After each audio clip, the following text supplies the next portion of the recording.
Hello નમસ્કાર મિત્રો, હું છું રાજેશ ભટ્ટ, આપનો કાયદાકીય સલાહકાર, એટલે કે આપ મને એક લીગલ મિત્ર કહી શકો છો.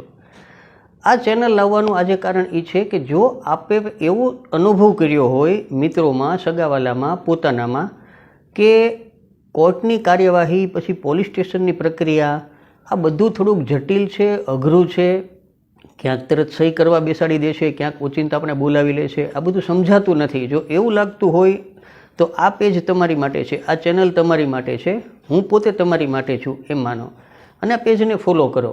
કેમ કે આ પેજ ઉપર આપણે દર વખતે જે આવા જટિલ પ્રશ્નો ઊભા થતા હોય, દાખલા તરીકે ફોજદારી કેસો છે, સિવિલ કેસો છે, ભાગીદારી ડીડના પ્રશ્નો હોય, કોકે મિલકત લીધી, પૈસા આપ્યા, ન આપ્યા, આ જે તમામ પ્રકારના ગુનાહો સાથે બેલ મળવા, ન મળવા, જામીન મળવા, તો આ બધી પ્રક્રિયાઓની જે જટિલતા છે એ ના સમજાતી હોય તો આપણે આ ચેનલ ઉપર તમે મને વોટ્સએપ કરજો, આ નંબર આમાં ચાલુ છે એની ઉપર, તો આપણે ઉપર 100% ચર્ચા કરશું અરસપરસ અનુકૂળતા જોઈને.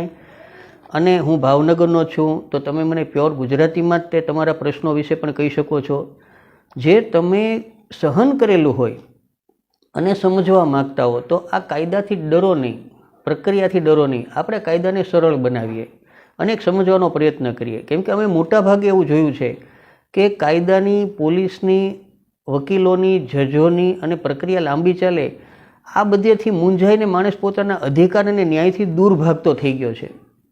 એ કે નથી કરવું કાંઈ, કેમ કે અમે થાકી જઈએ છીએ. તો મિત્રો, આ વસ્તુનું સોલ્યુશન આપણે આપણી ચેનલ ઉપર કરશું.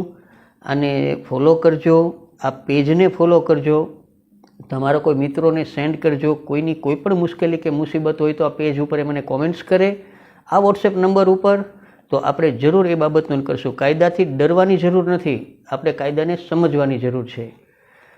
અઠવાડિયામાં 2 કે 3 વખત આપણે નવી પોસ્ટો ચર્ચા સાથે કરશું. આપ કોમેન્ટ જરૂર કરજો કે આપ કઈ વસ્તુ પર સમજવા માગો છો અને ક્યાં મૂંઝાવ છો.